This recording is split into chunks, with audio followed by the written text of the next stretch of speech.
Pinagkaguluhan sa social media ang latest post ng ating Miss Universe Philippines 2024 representative na si Chelsea Manalo.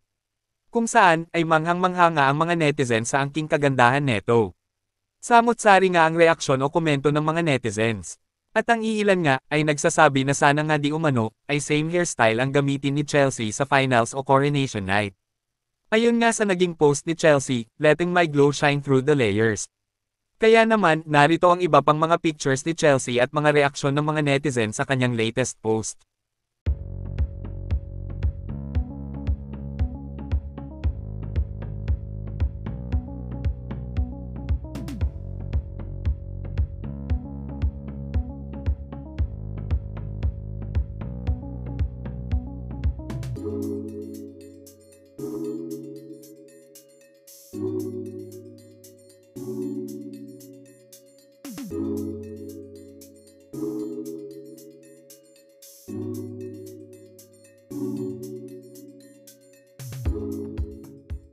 Kayo, anong masasabi nyo tungkol dito?